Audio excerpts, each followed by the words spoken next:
Come with me this morning and we've got a Mercedes SL200 in for failed alternator. As you can see, I have already got the replacement here ready to go on.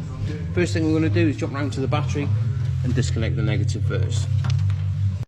Now we need to make a little bit of room for ourselves. What we're going to do is remove this air intake pipe, get yourself a little lever bar and just press them tabs out and it'll just lift off.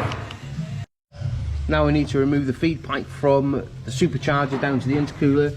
There's various little pipes that we need to remove and 2 E8s down there, and then we can remove this out of the way and gain access to the tensioner.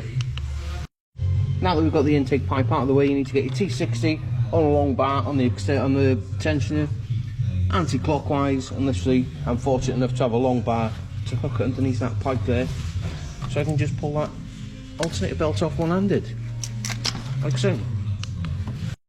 Now we need to remove the alternator, we need to remove the battery plus from the back of the alternator with a 13mm and the other electrical connectors down there, and then we've got 4 E12s securing the alternator to the block, you can see, just by there, so we can get that alternator off.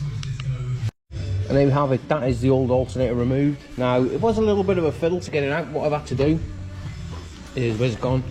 Remove a little E10 securing a power steering pipe to the engine.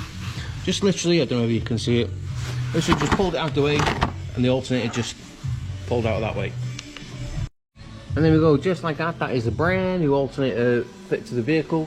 Now when you replace an alternator, it is always good practice to replace the auxiliary drive belt. If you haven't drawn a diagram and you are fortunate to have technical information, I'm using Autodata, it will give you a diagram on where that belt routes in. So we'll go along all them pulleys. Anyway, let's get it put back on. And there we go, that is one new alternator belt on. All we've got to do now is just put all this intake pipe on and then we can get the car started. Now that we've got everything put back together, we've got the battery negative put back on the battery, we can just get on the car now and give it a big start. As you can see here, let me dim it down a bit so you can see it.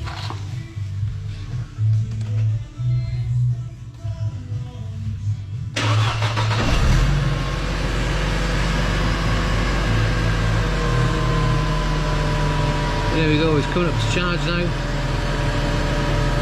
Absolutely perfect.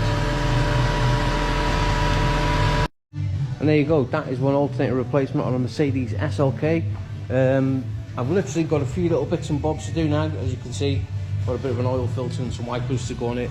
And then I'll take it down the road for a bit of a test drive, and yeah, we're going to get it sent.